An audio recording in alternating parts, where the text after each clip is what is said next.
June is here, and that means it's wedding season. And with that comes bachelorette parties. So put on your bridal sashes, grab your penis straws, and call in the strippers. We watch Slashlorette Party. We watch it so you don't have to. So you know what time it is. Horror, so bad it's scary. Splitting up is never okay. Plot, who needs it? Don't turn on the lights. Cars don't ever start, but that's alright. Running upstairs instead of out the door. Good acting, what do we need that for? Horrible horror, so bad it's scary. Enjoy the show, but not really. What's up, Moon Goons? Welcome to the Horrible Horror Podcast. I'm your host, Lord Marshall Hampton. With me today is a very special guest. We have one of the other Duchesses of Spook, Baronesses of Blood. We have Sydney from the Spooky Tuesday podcast joining me today. Last time, you might remember this, we brought this up, we had Monica on, but this time we have Sydney.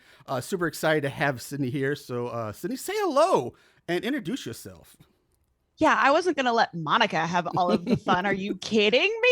Unacceptable. That's right. Everybody gets in on the fun here.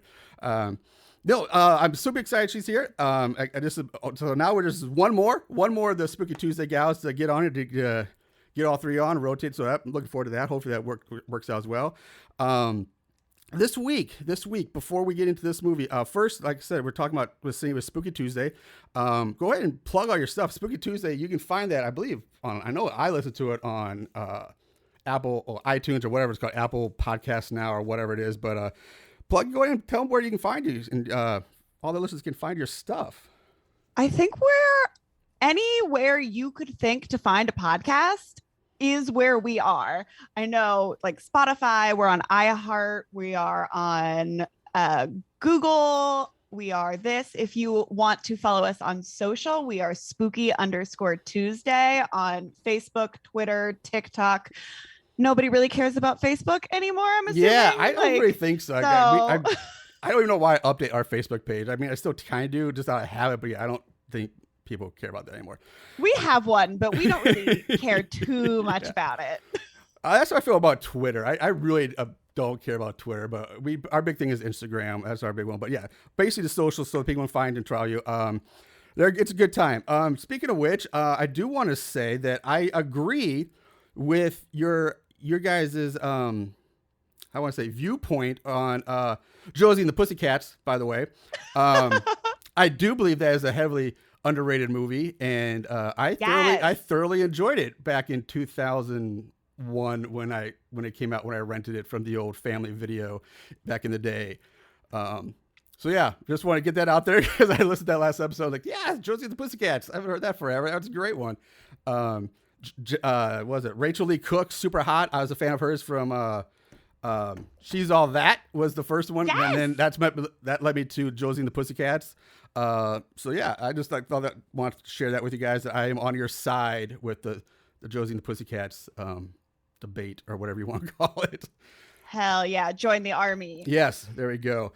Also, I think I'm gonna forget. I apologize. Monica even said this on the last time she was here, but I can't remember if you were the one who had bone to pick over Jason X or not.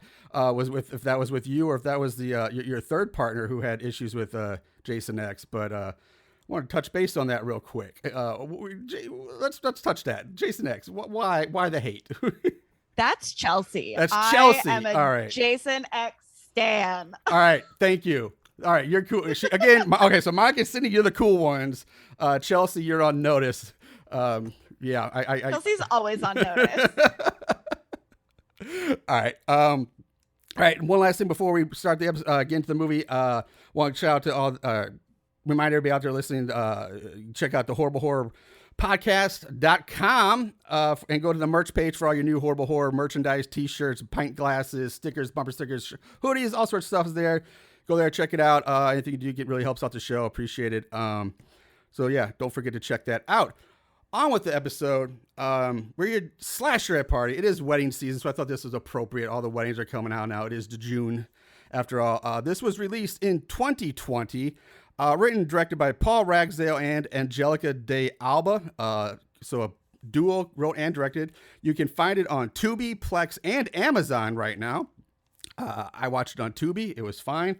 I love Tubi. I highly recommend Tubi if you don't use it already. I wish Tubi would sponsor the show, but that's just a free plug.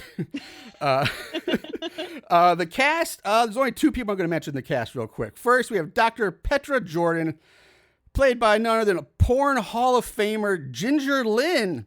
Miss Ginger Lynn is in here. She's got 170 credits, including such fine films as Saw, a hardcore parody, Dirty Rotten Motherfuckers, I Want to Come Inside Your Mom, 23, because, it's really, Come Inside Your Mom number 19, I think is really kind of where they hit the mark on that, but 2021, I think they kind of jumped the shark, but, whatever. Taboo for the younger generation, Ballbuster, or some of her more fun roles, but then she has some legit roles as well. She's been in some Metallica music videos. She's been on NYPD Blue. She did voices in the 1990s video game series Wing Commander. She's been in horror movies Evil Breed and Devil's Rejects, and a movie I was actually thinking about the other day that doesn't get enough love nowadays, but apparently she was in Young Guns 2.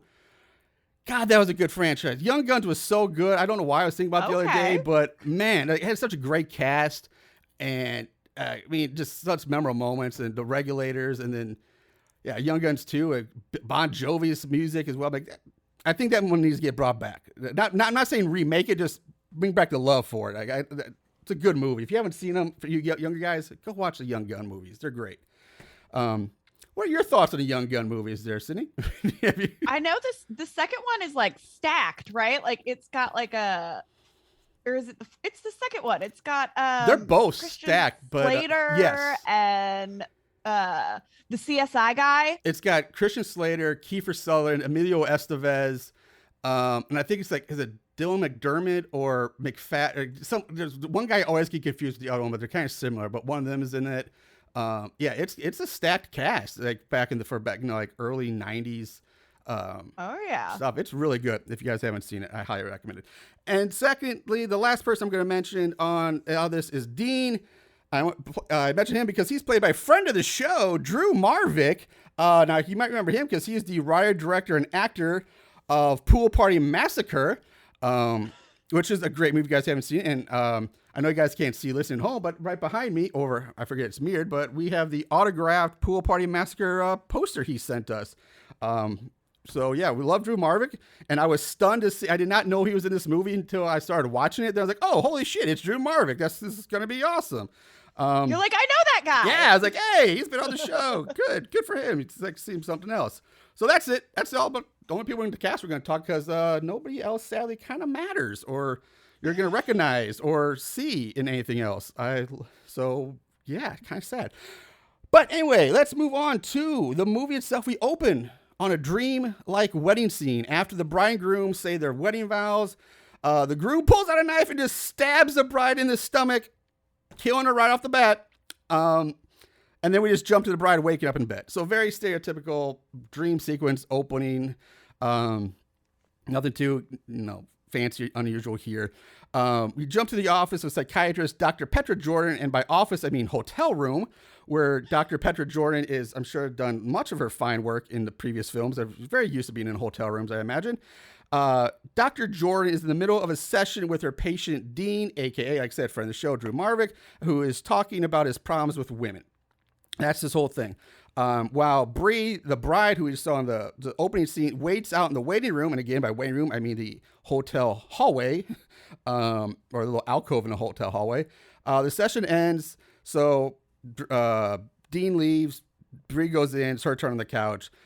She talks about her feelings about her upcoming wedding and how she's having second thoughts and uneasy feelings about it, hence the dream we saw in the beginning.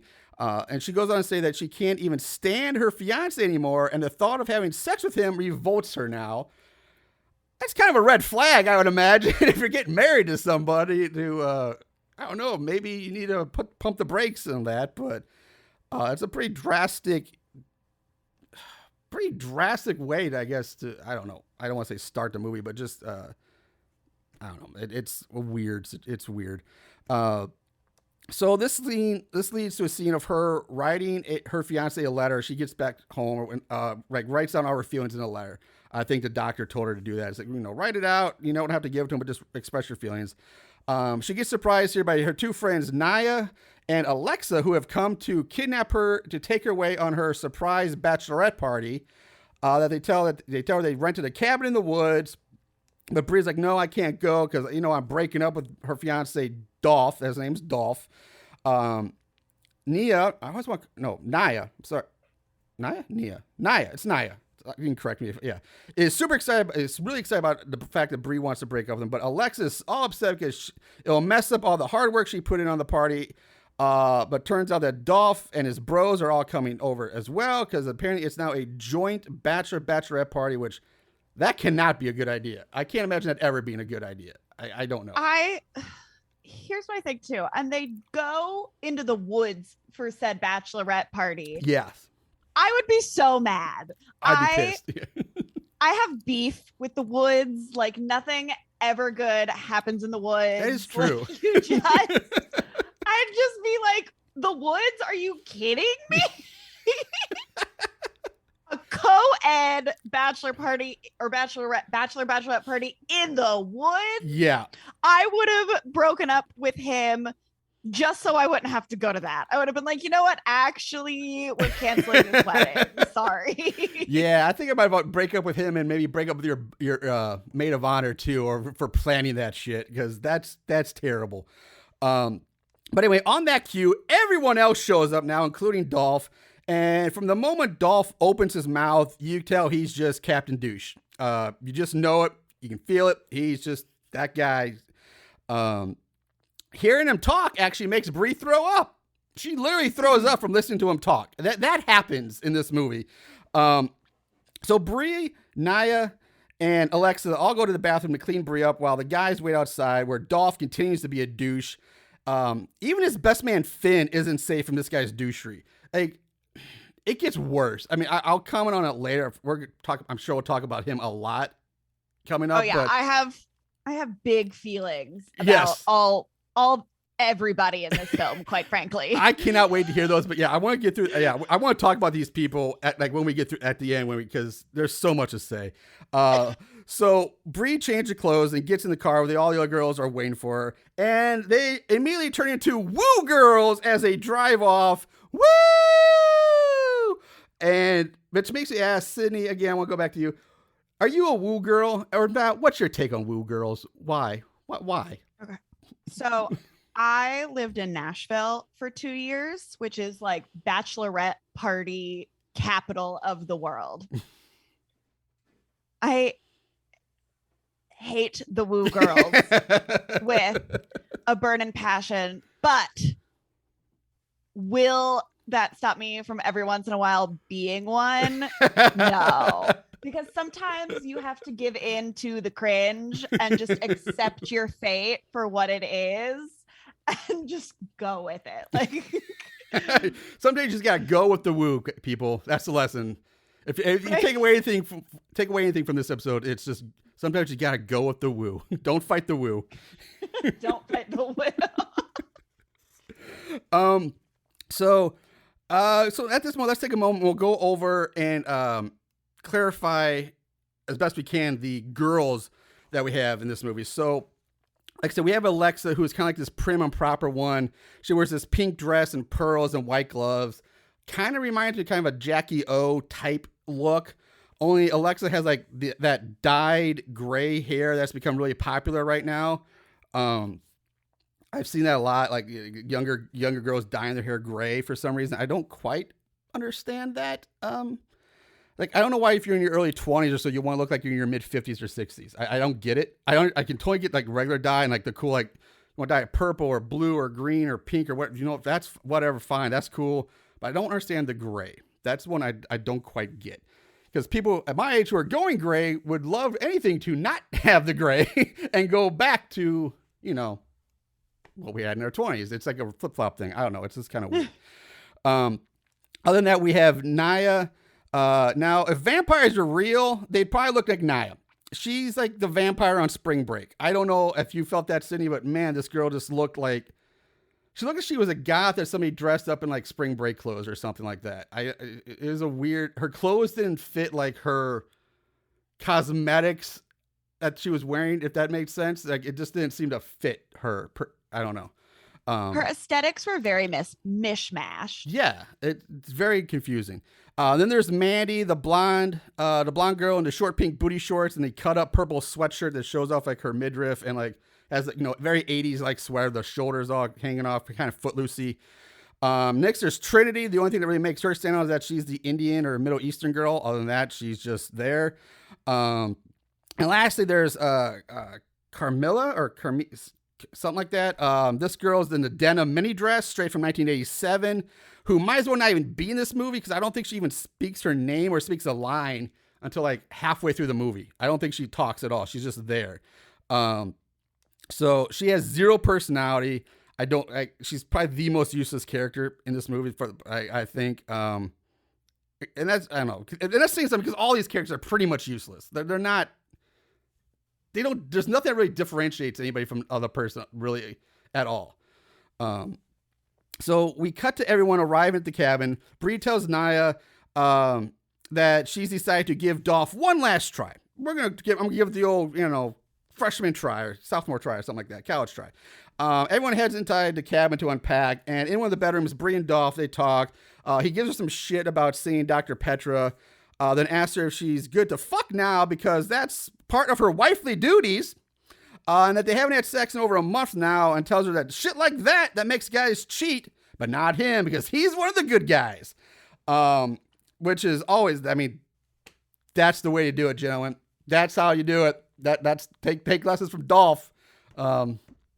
As a woman, anytime a man says, I'm a good guy, I'm a nice guy, that's like, and I'm horrible at like reading red flags, but like that's a red flag that a woman who will just ignore red flags, will not ignore. I'm like, no.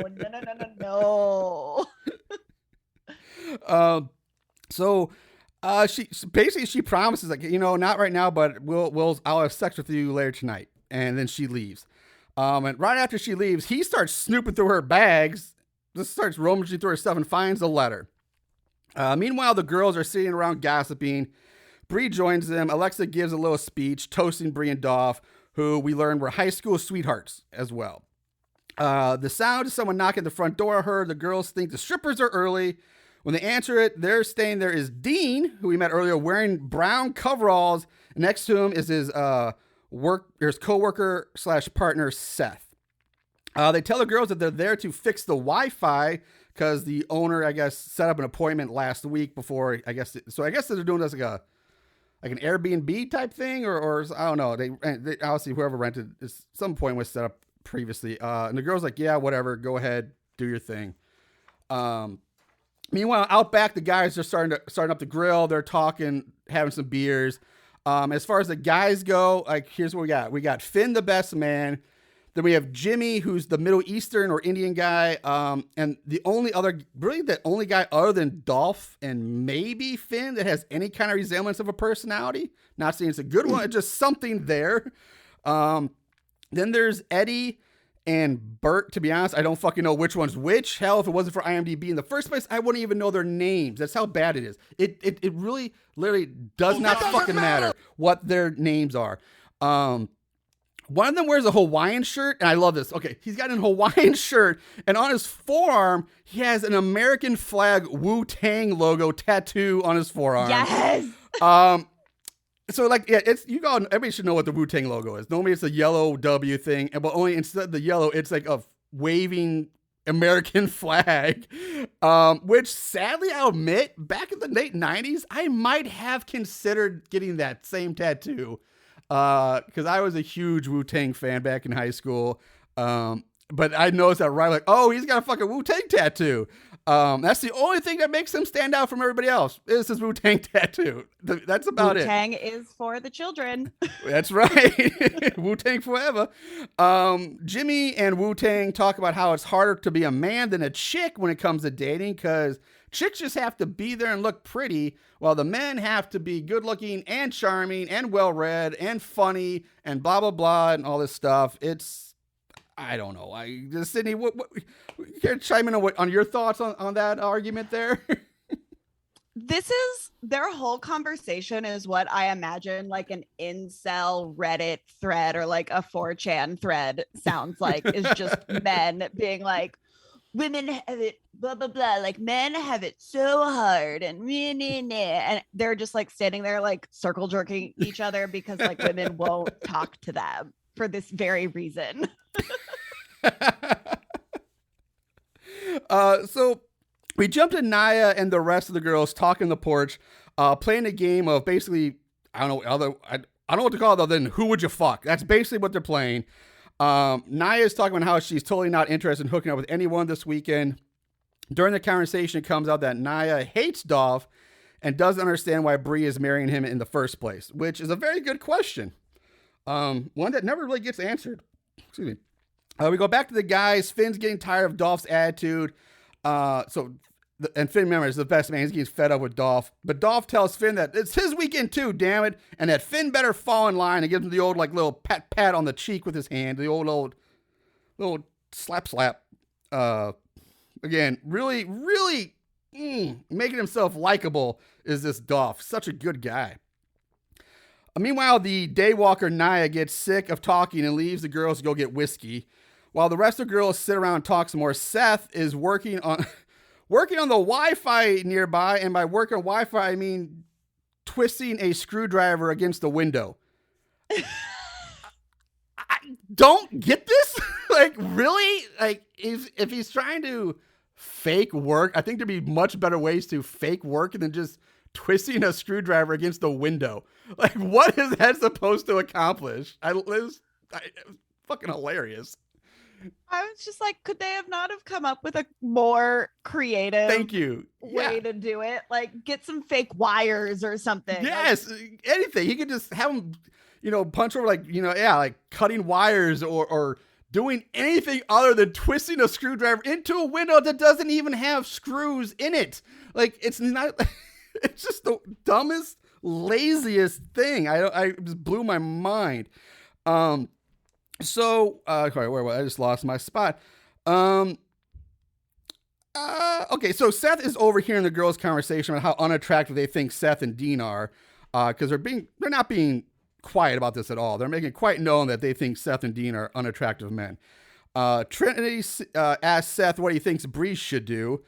He turns to her and says that Bree should be with someone who would die for her, like me.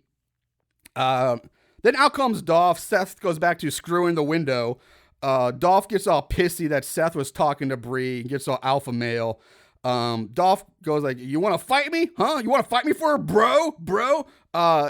Dolph gets all up in Seth's face, daring him to make a move. But Dolph ends up backing off, but then spits at Seth. Again, just making him out, super cool guy. Seth apologizes. He leaves. Bree gets up and goes after him, chases him down for a bit, and then she tells him that he has to forget about her. So, wait, what? So do they have a past? Does something happen that we don't know about? But that's kind of what it sounds like so far. You need to forget about me and move on. Pretty confusing shit going on. We cut to the office of the stripper agency where the black lady boss is on the phone with a client. This is kind of a really pointless scene. There's really actually zero purpose to this scene whatsoever. I think they had to have this scene so it would be over an hour long. I'm thinking that's probably what that is. I think this was just a time filler scene, which probably would have been better served to, I don't know, maybe give your character some personality, maybe, or then throw on this useless scene. The only thing about this scene that's of any interest or is just a minor trivia fact that playing on the TV behind her is a music video for a song called Fantasy World. And I'll give you guys, or Sydney, if anybody would like to take a guess as to who the singer is of this fantastic song, Fantasy World. I have no idea. All right. That would be none other than Miss Ginger Lynn herself is the lead singer of this in this music video. It is Ginger Lynn's music video for Fantasy World that she, I guess, released back in like the 80s or 90s or something like that. Like I said, this seems pretty much pointless. We do get introduced to the male stripper who kind of looks like the equivalent of the Tuesday day shift stripper guy. Honestly, I don't know why this guy... They could have gotten a better guy to be a stripper, but all right, sure, why not? And his wig is so bad. Thank you. I just about to say he kind of looks like Jimmy in a bad wig and sunglasses. I don't know if that's like racist of me, but he's like, it's terrible. It's like they just needed an extra actor. So Jimmy, throw on this wig and you're the stripper now. So back at the cabin, Wu-Tang finds an old VHS camcorder, which of course he becomes obsessed with now. Because for some reason, every goddamn independent movie, almost every movie nowadays, has to have that one guy going around with a camcorder. It's apparently like movie law now. You cannot make a horror movie without the guy with the camcorder. I don't get it. I'm tired of that trope. Bree enters the dark bedroom and finds the letter addressed to her sitting on the bed. She reads it. The letter reads, "Bree, I love you. I have always loved you. I want to run away with you." After she reads it, the light flicks on, and there's Dolph sitting in the chair in the corner like a creepy stalker, pissed off about that letter. Bree says she doesn't know who wrote it, and that she just found it now, just right here. He then confronts her about the list of everything, she apparently also found the list that she wrote about everything she hates about him. She tells him that it was just an excuse, like an exercise that Dr. Petra told her to do. She tells that she had these thoughts of calling off the wedding, but now those thoughts are gone. She tries to reassure him everything's okay. Dolph ends up yelling at her, saying, "Do you know how fucked up this is? Do you know how lucky you are to be with me? Do you know how embarrassing it is to be with someone, to be with a girl who has mental illness, and that she ever tries to embarrass her?" Or he basically says, like, if you ever try to embarrass me, you'll regret it. That's basically the gist of what he says to her at this point. And my God, there is zero redeeming factors about this guy, and he just gets worse throughout the whole movie. And he's like real hung up about being embarrassed. Yes, that's like his biggest. That seems to be one of his biggest. I don't want to say fears, but holdups. Like his main concern is, don't you embarrass me. I don't know. This guy, he's probably the type of kid who grew up in like the yacht club, or like had a senator dad or something like that, and just kind of like, don't you ever embarrass me, because that's the ultimate thing, ultimate evil in society nowadays, to be embarrassed. I don't know. He just has that arrogance about him. I can say with like the utmost confidence that this man has the smallest dick you have ever seen in your entire life, and that's one of the reasons why she doesn't want to sleep with him. She's like, okay. I think I would 100% believe that would to be correct. I would agree with you. Yes. Probably like micro penis syndrome type thing going on. That would make 100%. That would make this. Yeah, that would explain a lot. So we cut to Bree out walking through the woods by herself now. Back in the cabin, Naya runs in to tell everyone that she's like, "Oh, Bree ran off. She's in the woods alone. We have to go get her."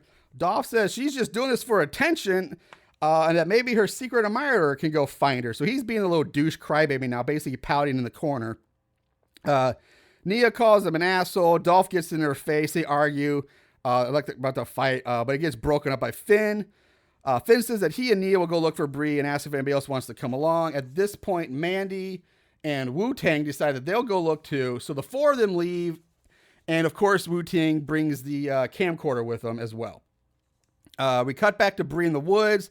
She yells out, "I know you're watching me." Then picks up a stick and starts cutting herself with the stick. Like scratching up and down her arms, trying to like cut herself or like slit her wrist or something. She's just going crazy. Now, listeners at home, if you guys want to take a wild guess at what she does next with the stick, I'll give you a moment here to think about it. Just go ahead and think about what she might do with a stick now. All right, your time's up. Sydney, would you like to take this one or should I? Here's the thing. Okay.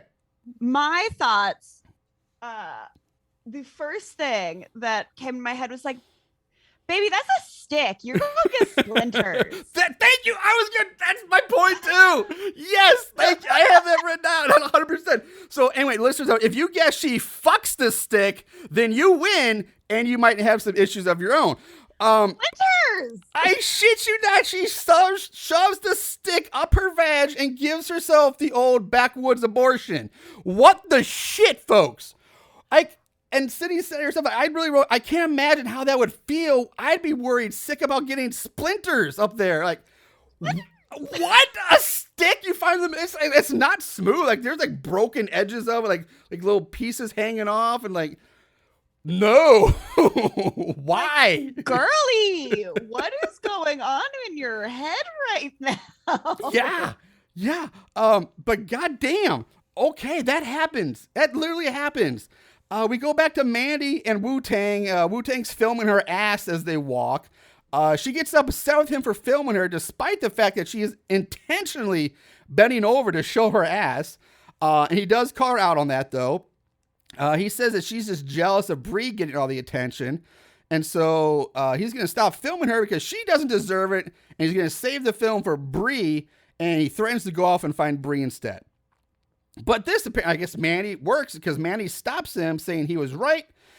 And that when the camera is on her and only her, it makes her want to be bad.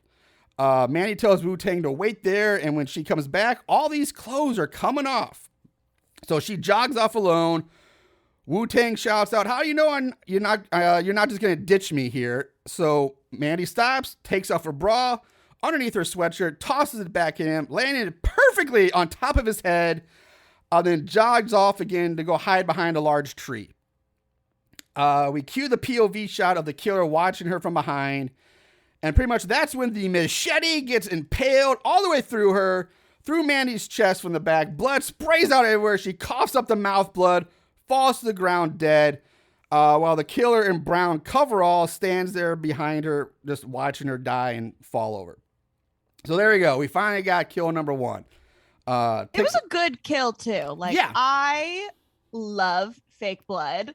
It is my favorite thing ever in movies. And this movie brings the fake blood. It does. It does use a lot of fake blood. And it's not bad looking fake blood either. It's pretty decent looking fake blood. I've seen a hell of a lot worse in many other movies. So I will give them credit for their blood. It looks pretty good. And this one, yeah, I will say for the first kill, it's not bad. The impale from the back is fine. The mouth blood she coughs up looks really good. The only criticism I have of it, and just a small one, is that they didn't take into mind or think about the I guess camera angle when she falls over, when she falls down, because you see the blade of the machete like attached to her front, but when she falls down, there's no handle or blade behind her. Like they didn't attach it to her back. So either the machete then like broke off, or he shoved it so far in her that the handle was, I guess, stuck in her rib cage and just not visible. But they did forget to put a back on the machete when she fell, and they didn't frame that right. Minor nitpick, but solid opening kill. I give them that. Very solid opening kill. So we jump to shots of Finn and Naya out looking for Bree. Then right back to Wu-Tang, who gives up on waiting for Mandy and her delicious thighs, as he says, to come back. So he heads off to film a giant pine cone instead. He literally says he's gonna go film a pine cone, and that he's like, I'm gonna film this pine cone I saw as a little ways back. So he wanders off to look for this pine cone, and he comes across Mandy's dead body lying in the grass, which doesn't make sense considering he should have been going back the way they came to find the pine cone, since he's already seen it on the way there. So it doesn't make sense that he's actually going forward, not backward. Again, low nitpick, but it is what it is. So anyway, Wu-Tang starts calling out for help, and that's when he turns around and gets his arm sliced off by the machete. He's like, help, help. He turns around, slap. There comes the machete down. Arm gone. He drops the, it's the one holding the camcorder too. So severed hand and camcorder fall to the ground. Blood sprays out of his arm stump and spray as he screams. And that's the last you see of Wu-Tang. Like, you never actually see him get killed. He just sprays blood out of his stump and you never see him again. That's it. He's gone. He's done for. Yeah. I will say I was kind of hoping he would have gotten his throat slit or his head cut off. But we were denied that. Just something. Well, also because they denied me the fact of meaning to say he didn't protect his neck. I didn't get to make the Wu-Tang pun because they didn't do a neck slice or a head cut off. We get an arm cut off instead, and protect your arm doesn't have the same ring to it. It doesn't work. Also, I do want to point out the fact that nobody hears Wu-Tang screaming at the top of his lungs after he gets his arm cut off. They're out in the woods. They're in the forest. Sound fucking travels out there. And it's not like he went miles and miles away from the cabin. He just wandered around the back, basically. But nobody hears him scream. Not Nia and Finn, who are out in the woods with him, which makes it even worse. You might be able to let slide the people in the cabin, but the two people in the woods with him don't hear him scream. That's one of my biggest pet peeves is like when that shit happens in these movies. It's ridiculous. We cut to Nia, who finds Bree standing in a small clearing covered in blood. Now Nia asks her what happened. Bria tells her, I killed it and I'm free. So again, yeah, pretty much backwood hillbilly abortion is what that was. And Nia takes her back to the cabin. Just, that's that. Let's go. We're done here. Yep, all done. Mission accomplished, I guess. We jump to Finn, who is still in the woods. He gets a call from Alexa on his cell phone telling him that Nia has found Bree and they're on their way back to the cabin, so you should come back. Now, this I was stunned about. I was actually surprised to see a cell phone work in this movie, because in fact, all the other horrible things that they forget and overlook and all the stereotypes you see in horror movies of cell phones never working, I was surprised that the cell phone worked in the woods. That was a first. It kind of blew my mind. Right? Thank God. Yes. They would have said cell phone. It wasn't working here too. It would have been too much layers of shit to handle. Where were we? I'm sorry, I lost my place. My notes.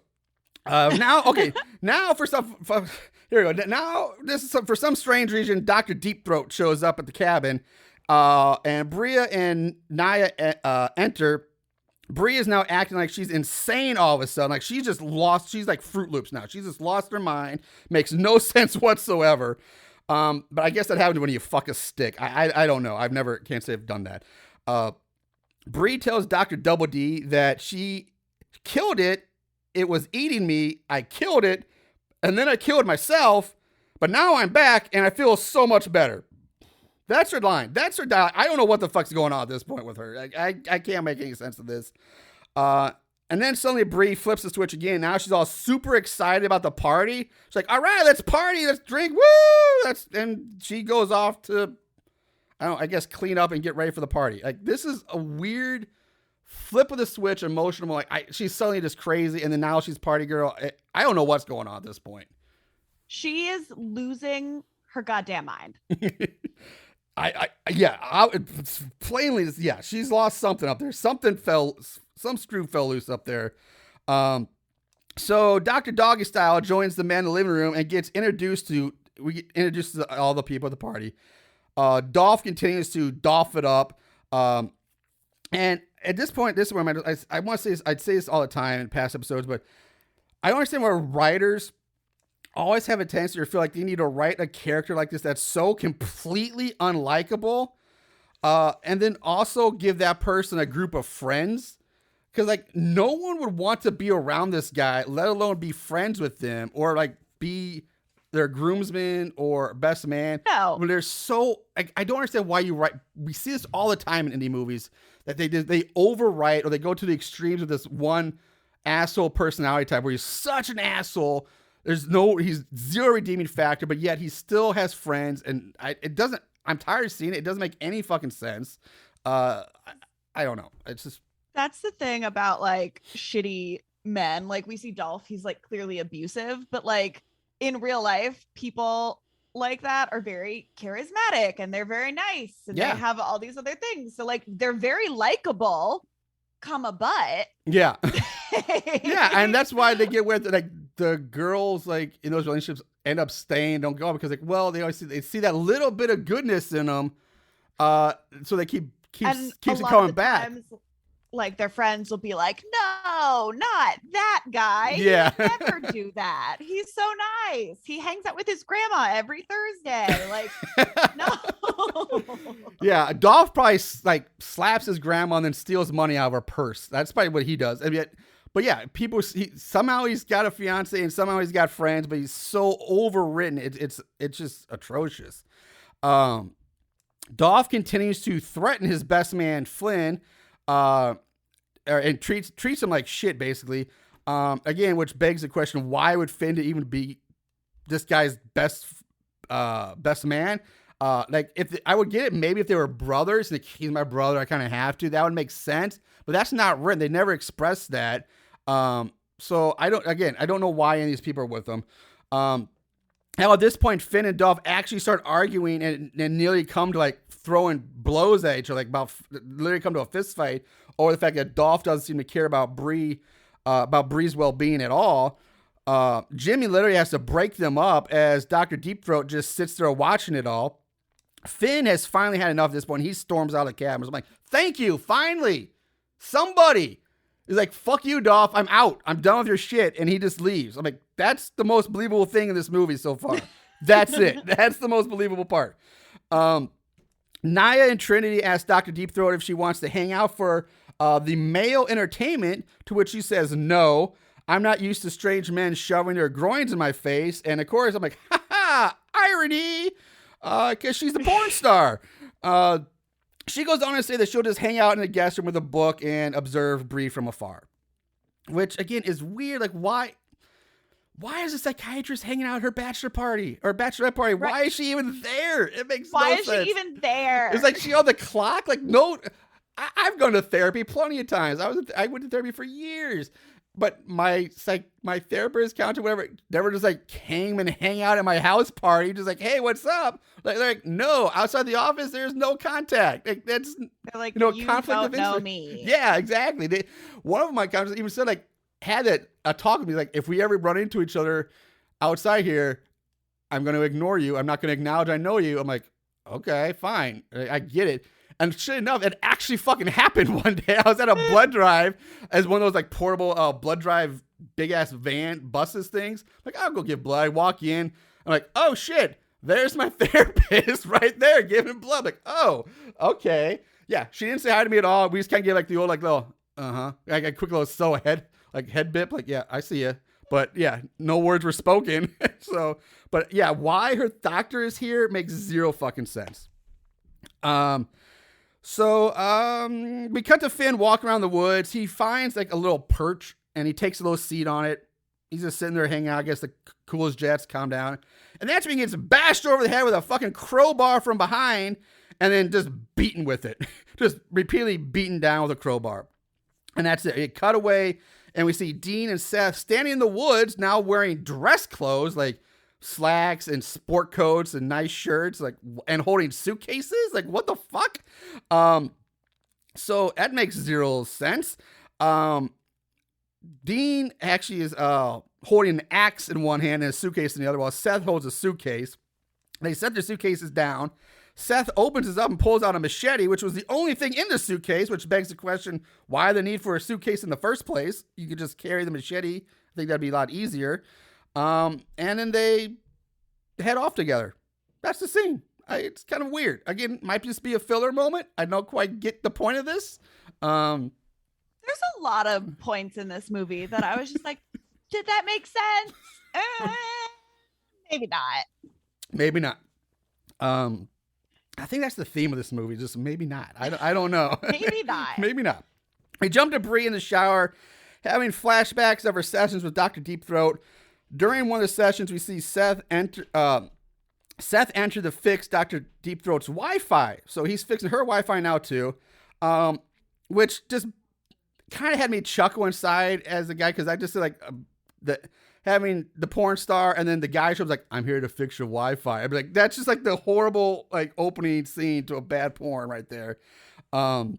Seth and Bree make eye contact at this point while Dr. DP rambles on, but she eventually leaves to go get Bree's invoice. And then Seth and Bree have a conversation here. So now we at least understand why earlier she said, forget about me.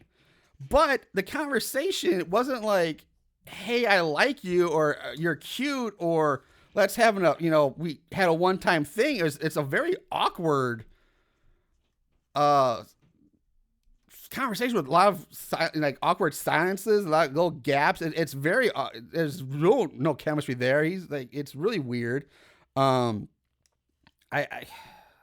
don't know again why they even had this in the movie again, because it doesn't really come back later. Other than just, I guess, kind of give credit to the line when she says, forget about me. Other than that, I don't get, like, again, another pointless scene. I don't quite 100% understand why it's there. I don't know if you had a different insight on this or any other thoughts about that scene, but I don't know. It was so weird. For you guys listening home, I normally you guys always like the sound of the can popping on the, in the mic. I get it. It's kind of a little ASMR type thing, whatever, you weirdos. But here you go. It's not the can. It's the twist top. There you go. You got it. Of the Coors Light bottle, left over from the Phantom of the Mall episode. So, also another thing I want to point out, talking about psychiatrists, and there's also no way that a real doctor would let Seth or anyone else into the room while she's still talking to a current patient. That would completely go against the whole privacy and confidentiality thing. He'd be like, okay, I'll be right there. And she would wait until Bree leaves to bring Seth into her office to fix the Wi-Fi. You would not have a stranger come into a current patient's session like that, even if it is still over. But if you're still in there talking, there's no way he would be in there. Again, that's just bad. This doctor it's bad. It's bad practice. Like, yes, bad practice. Therapist now, like, we have to go out a completely opposite door exit way. Yeah. So that way, like, the people waiting in the lobby can't even see that they were with another person. Yeah. I actually, mine didn't do that, but I know, like, it's weird. Like, my other doctors do that. Like, my normal doctors, like, oh, well, we'll bring you in the main entrance, but here, you go out the back door. You can't, it's like, what? Right? You're just like, are you ashamed of me? Am I like your dirty little secret patient? Like, I can't be seen going through the main exit. I gotta go out the back door. What? But yeah, I'm a side chick. It's fine. You just use me for my insurance money. I mean, yeah, basically. So where were we?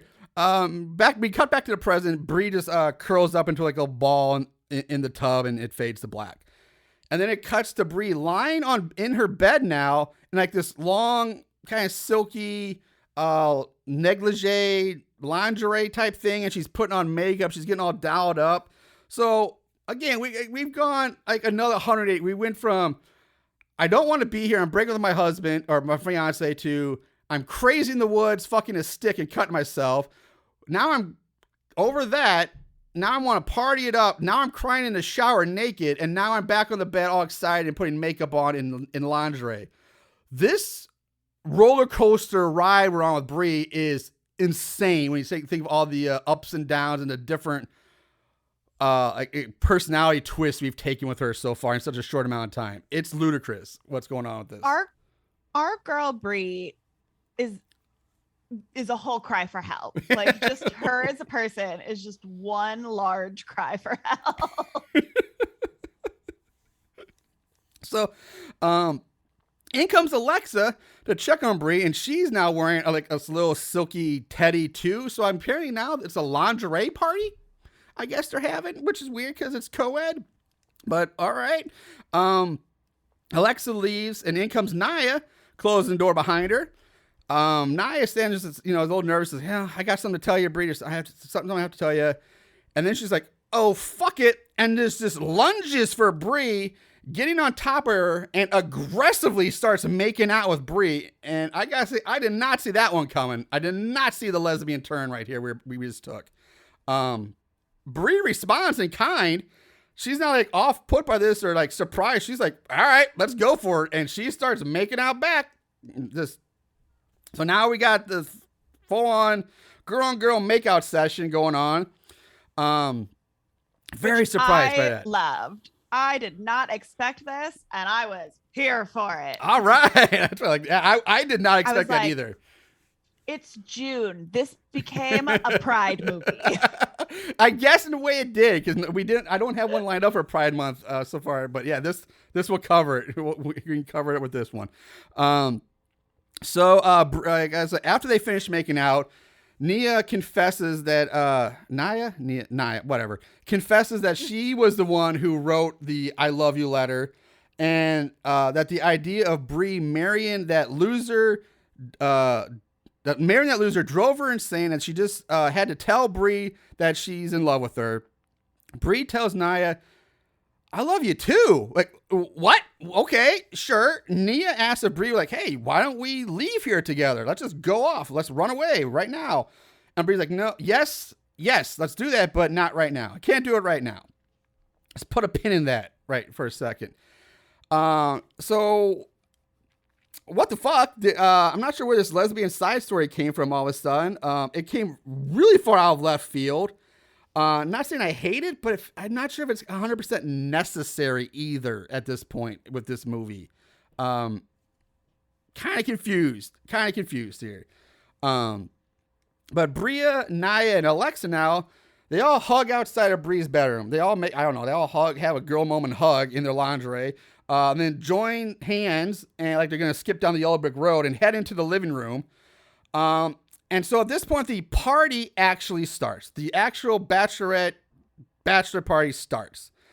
Two blonde strippers in denim booty shorts and thigh-high boots show up, looking kind of like Daisy Duke with the little red and white plaid top and booty shorts, and cue the music and the slow motion montage of the party. And I gotta say here, I'll admit this, I didn't hate the music. I kind of was digging the music that they were playing here. It was kind of groovy and I was getting into it. I will say that. It was a good time. Yeah, I got the soundbite of the music that I'm going to play for you guys. So you guys can hear this. It's like an original piece, but I groove to it. I kind of dig it. So here's the song that they play. And it's like, yeah, kind of makes you want to gyrate a little bit. Like, I don't know what it is. It's simple, but yeah. It kind of reminds me a little bit of the like Stranger Things music. Oh, you know what? I have not started season 4 yet, but a little bit. And then that beat comes in, then that secondary beat right there. Right. Like, yeah. And I don't know, I'll play this all day. That's saying groove. It's like just a nice little groovy. I imagine like driving down like a Pacific Coast highway in a convertible, top down with this song playing, just kind of grooving down the highway. I'd be totally fine with that. I dig it. But anyway, all right, so I'll turn it off. That's the song. I dig it. I thought it was pretty good. But that song plays throughout this whole slow motion party scene. The strippers tag team up on Dolph, give him like a double lap dance. They twerk their asses in their face, jiggle their tits in his face. He's fucking loving it, of course, because, you know, he's a guy and he's Dolph, and he's like, yeah, woo, all right. As the girls strip, the nameless and other useless guy, who at this point has been absolutely nowhere to be seen until now. Now he does the old pillow over the crotch trick as he sits there watching this. Then the strippers go over to Bree. Bree now, it's her turn. So they start dancing on Bree, twerking their asses in her face. Bree is like rubbing her hands over their ass and giving like little playful spanks and all this stuff. And she's having fun. And this fucking pisses off Dolph because, of course, he's Dolph. He gets up, goes over to Bree and like yanks her, like pulls her arm, pulls her away from the strippers in his douchiness attitude, and this snaps the slow motion spell of the movie.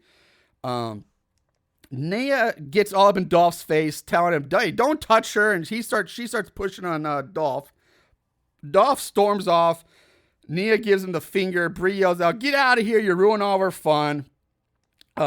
Brie apologizes for Dolph's actions, says the party is not over, and then sends the useless guy off with the strippers for a private dance somewhere. He's like, "You guys go have fun." She even says, like, "I arranged for you to have a private dance," which makes no sense because this was a surprise bachelor party. She didn't even know about it. So how did she already arrange for a private dance? Thank you. I hope I'm not the only one that picked up on that. Because, like, how would she arrange that? She didn't know this was happening. So Alexa now, she gets upset with everyone because everyone's kind of splitting off and breaking away. And Alexa's like, "It's ruining the party." And she starts crying because all she cares about is being a party. She's kind of like she's like the bride. She's not a bridezilla, but she's like a kind of a bridesmaidzilla a little bit because all she cares about is like wanting the attention that for putting the party together and tries to make the party right for everybody, but she gets real upset when anything goes wrong with it. She's so selfish. It drives me insane. Yeah, she is pretty. Yeah, I would agree with that. Where was it? So jumping to Dolph, pouting and stewing out on the porch. Carmella, whatever her name is, the 80s girl in a denim dress. She walks up to him and she finally speaks. This is her first time speaking in the entire movie so far. She's like, "Hey, what's wrong?" And Dolph says that Brie is making a fucking fool out of herself and calls her a fucking bitch. Carmella, whatever her name is, says that it seems like you have a bunch of pent-up frustration about a mouthful of it. Can I help you relieve it? Then takes his hand and leads him away. Dolph pulls her back and they start making out until she leads him off again. So, okay, so again, we just have some shitty fucking people and horrible people here. We have a bridesmaid making out with the groom. We have the groom who's already said was a douche now cheating on his fiance, even though he's like, "I'm the good guy. I don't cheat. I'm the good one." It's just all these people are terrible. They're all just garbage people. This scene was so triggering for me because, one, I've never been engaged or anything like that, but I did have a boyfriend and one of my best friends at the time, like, fucking behind my back. Oh, snap. Oh, shit. That was. Oh, that sucks. I can't. That would be. That'd be fucking terrible. That sucks, man. I'm sorry. I can see why that would be a trigger for you right now. That's I was like, wow, is this Slashlorette Party just coming for me? Oh man. So many garbage people out there. So back inside, Brie tries to comfort Alexa. Alexa at this point she snaps like, "Oh, all right, oh fuck it all. I'm just gonna get drunk and make out with a cute boy and fuck all this. Where's Finn?" We cut. Dr. Deep Throat comes out asking to talk to Brie. We jump back to Dolph and Carmilla, whatever her name is, making out by the back door. He stops her saying that he can't do this because Brie has him all fucked up in his head. She says that Brie doesn't care about him. Again, I'm just like, these are just shitty bridesmaids. How are these guys friends? I don't get it. They shouldn't be friends at all.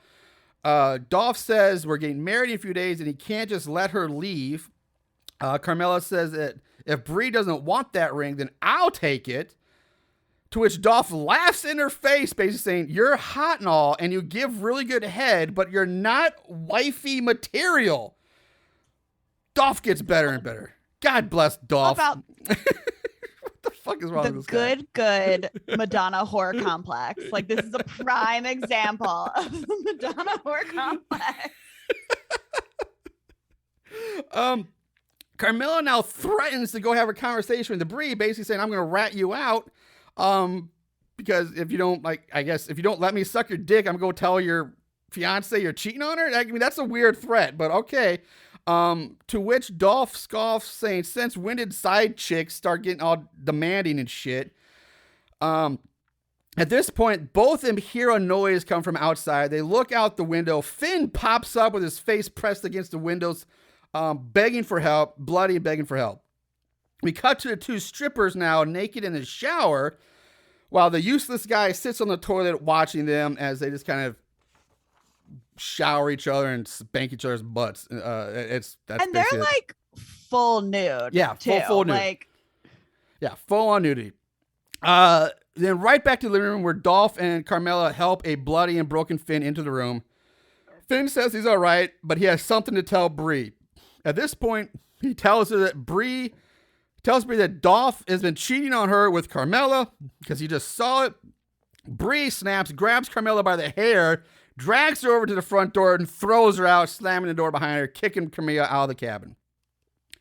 With tensions already high. Tensions are, you can't get much higher. Everybody's on edge, about to snap. But for some reason, Nia thinks this is the right moment to tell Dolph that she and Bree are in love and they're going to go run away together. I'm like, damn, girl, read a room. Now is not the time to do that. This is not it, okay? Outside, Carmela is banging on the back door, begging to be let in. Dean pops up behind her, swings his axe down at her. I gotta say, holy fuck, is this the laziest axe swing I think I've ever seen? And I hate to say that because, Drew, I like you, man, but what the fuck? It looks so bad and it's so slow and awkward. So I had me wondering, I don't know if maybe it had more to do with that Carmela didn't move out of the way fast enough, or maybe she was slow on her cue, so he had like maybe hold back on the swing that made it look so awkward and slow. But regardless, it's a terrible looking axe chop, and Carmela runs off, and Dean goes after her. As she rounds the corner of the cabin, she gets a machete buried in her face, courtesy of Seth. So she like has like those drawn out like doesn't with a machete in her face, and she falls to her knees, and then Seth puts a boot on her chest and like kind of kicks her off of his machete. She falls over. She's dead. Not bad. Not terrible kill. The machete looks fake as fuck though on her face. The machete looks really fake. That's one problem this movie has is the weapons look incredibly. The axe looks good, but the machetes and the knives and everything else we see are incredibly fake looking. That's a problem. So inside, Nia tells everyone that she and Bree are leaving, but Finn stops and says that no one is leaving because there's someone out there that they need to get Carmela back.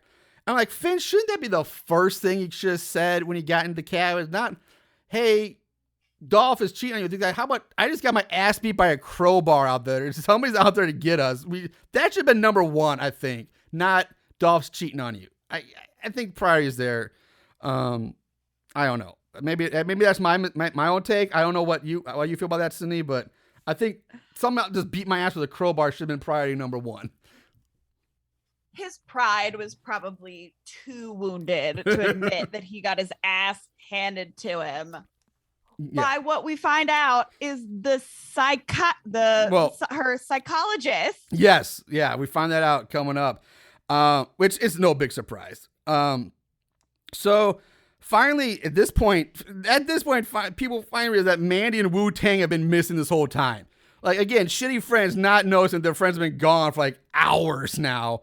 These are bad friends. They're very bad friends. Finn looks over at Dr. DP and says that, yeah, she's the one who attacked me, which again, wait a minute. Again, makes no sense because the doctor said, I'm going to stay here. I'll be in the guest room reading a book. So she's already in the cabin when Finn is out there getting beaten. So that means she would have had to sneak out of the cabin to go beat his ass with a crowbar, then come back in to the cabin and hang out in the guest room. Doesn't make any sense. She just climbed through the window. I guess she could have climbed through a window. Yeah, I guess that could have happened. But before anyone can react to this, Alexa interrupts, saying that she's so sick and tired of all of her hard work being ignored. She spent so much time trying to make this the perfect night, and it was not supposed to be like this, okay? So, I'm going to have my selfish bitchy moment. I don't care that you just got your ass handed to you by a doctor and beat down with a crowbar. And I don't care that these people are cheating and these other people are dead and missing. I just get mad that my party got ruined. She's literally the worst. We cut back to the strippers in the shower. Useless guy still sitting there on the toilet watching them. And we see Seth walk in or standing in the doorway behind them. No, but somehow the strippers who are looking right at him don't seem to notice. And maybe they don't care. Maybe it's like, hey, more guys for the show. I don't know, but nobody cares. We jump right back to the living room. Alexa's still ranting and raving. She shouts out, where the fuck is my male stripper? And right on that cue comes a knock on the front door. Alexa opens the door and finds Dean standing there, axe in hand. Oh, I should mention, I forgot to say, but this whole time, Seth and Dean they're wearing brown coveralls, but they also are wearing those like clear plastic creepy face masks that kind of distort your face. They're really cheap, but man, they're still creepy. I forget what those types of masks are actually called, but you see them a lot. But they're wearing those as well. Alexa is still in full rant mode, goes off on Dean, calling him some sort of horror-themed stripper. I ordered a cop, you fucking idiot. Trinity says he's dressed like Jason Myers. So Jason Myers, yep. I didn't catch that on my first watch. And then on my second watch, I was like, Jason Myers. Yep, Jason Myers. From Halloween the 13th, I guess. That's the movie he'd be in. So Alexa's all like, great, that just goes perfectly with this fucked up night. I'm going to bed. She turns and walks away. Trinity, who, by the way, is, like I said, they're all wearing like lingerie. She's wearing like panties and a bra with like and a silky robe, and her boobs are all pushed up to high heaven.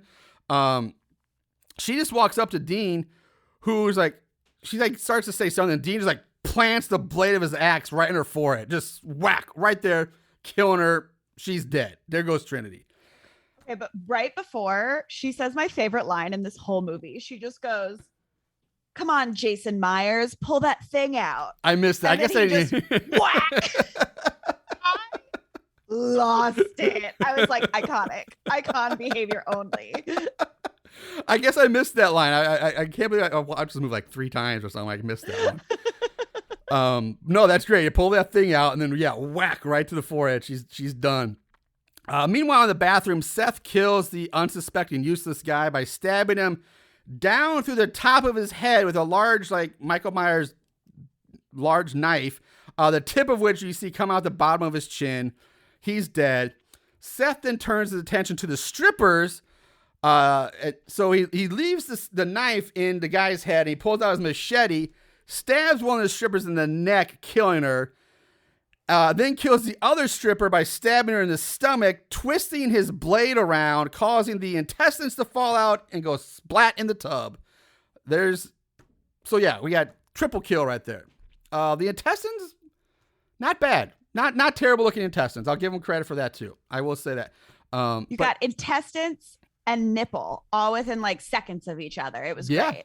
And I think you might get nipple and intestines in the same shot because I think she's bent over holding her intestines in. You might get the double right there. But yeah, I will say again, the blood effects and at least the intestines, not terrible looking. A lot better looking than I thought they'd be for this movie. And also this is coming off of the last time we saw intestines was on Camp Murder, which were god awful, the worst things we've ever seen, I think, in a horror movie. So Jimmy leaps on, we go back to the movie where Jimmy leaps on Dean's back, trying to fight him off. But Seth now pops up behind him, slashes Jimmy across the back with the machete, killing him.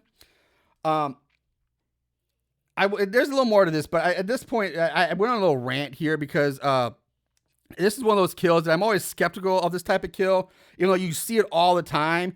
In horror movies, I mean, Jason's done it. You see a lot of people die, but you see it all the time in like medieval movies like Braveheart, or like games like Game of Thrones, when someone just gets slashed across the back by a sword.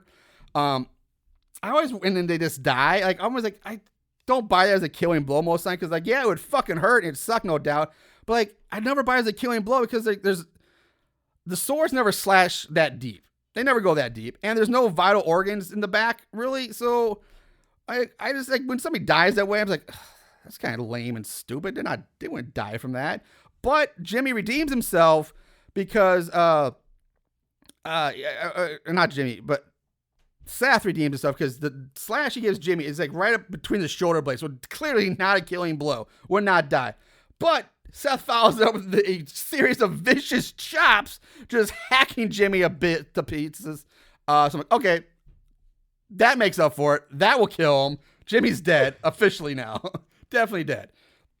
R.I.P. Jemmy. Yeah, he's like I said, he was the only guy other than Dolph and maybe Finn who had somewhat of a personality. He had some lines. They were trying to make him a little bit funny here and there, but they at least tried with Jimmy. I think at that point they just gave up on everybody else. He's like, "Fuck, we're not gonna give them personalities."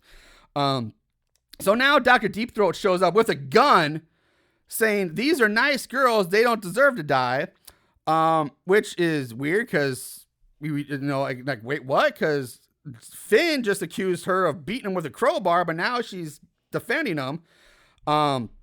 She says, I didn't think any of this would happen. I thought the boys just had more practice talking to girls. They would break through their anger issues towards women, but that didn't happen. Nothing works. And then, of course, dun, dun, dun, at this point, to no one's surprise, which we've already kind of known, she spins around, aims the gun at the girls and Finn. Dr. Deep Throat goes on to say there's nothing I could do to stop this from happening. Well, then you're just a shitty doctor, lady. There's a lot of things you could have done to stop this from happening.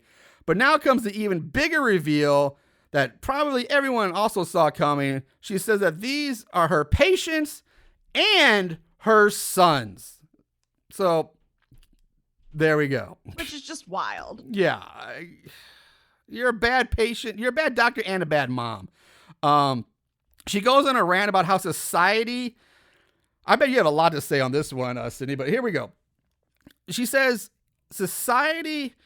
girls in modern society made them this way because the girls reject boys and boys become violent. She says girls should just be more perceptive to a boy's inner beauty, that they just keep picking the jerks that they know are going to just fuck around and cheat on them.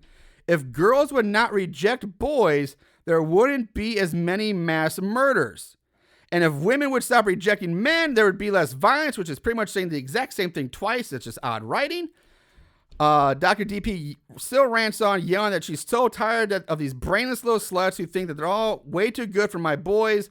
But the bloodshed stops here. Go ahead, boys. And I'll move on to this in a second, but that's kind of a weird take that she's blaming women for society's problem because women are rejecting men too often, driving men to violence. I guess that's a hot take. That's a hot take, I suppose. I said this earlier, and this movie just probably went on an incel chat room and just was like, what posts have been posted today about hating women? Let's go with that. Yeah, this you could almost say this is the antithesis, the opposite side of the Black Christmas 2019 remake, where it was all about hating men and the men were evil and worse. And now this is saying women are evil. And so it's like the opposite side of that coin. Surprising, both suck. So maybe there's something to say by that. So anyway, with that, Dean hands Seth his axe, takes off his bloody coveralls, underneath which he's still wearing like his dress clothes.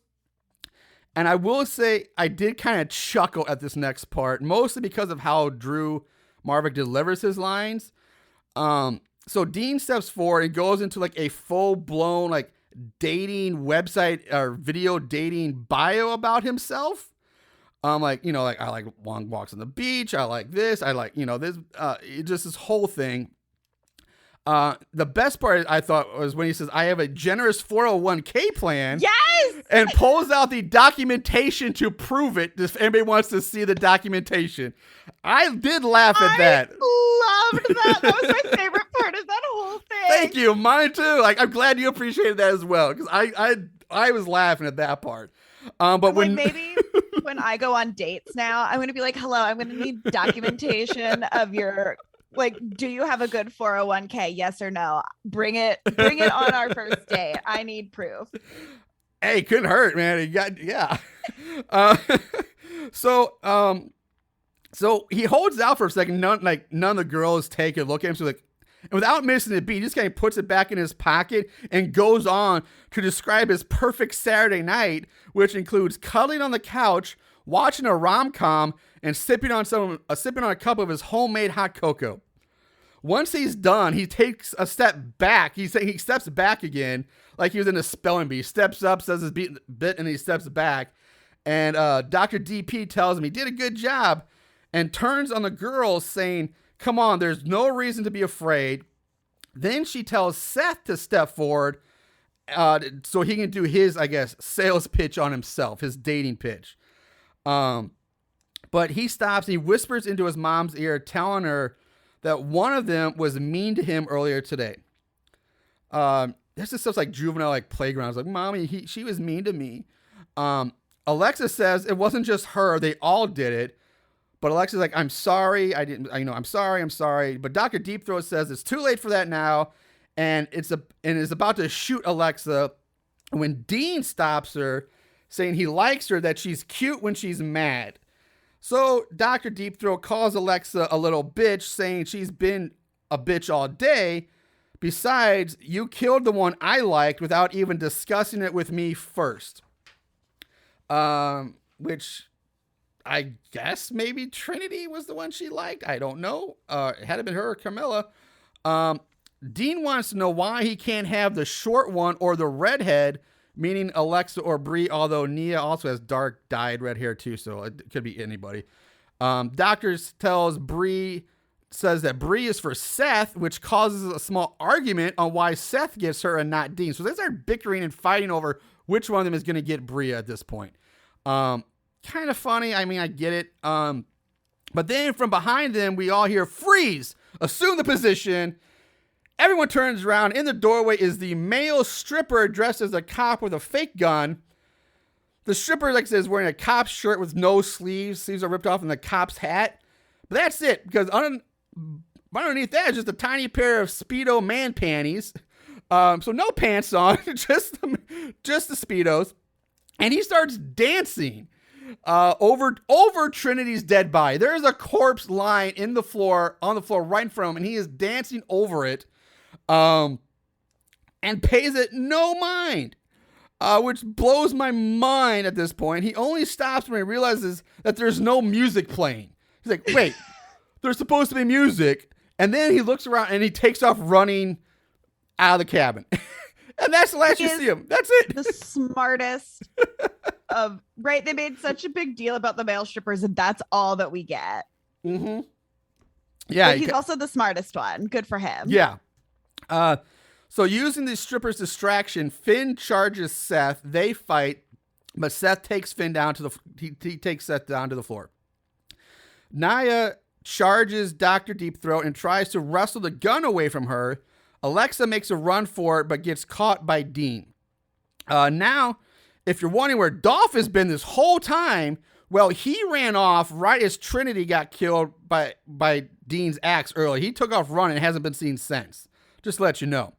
So he's hiding. Bree is able to pull Alexa out of Dean's grasp. Dr. DP goes for the gun. Her gun goes off in the struggle, shooting Nia in the stomach.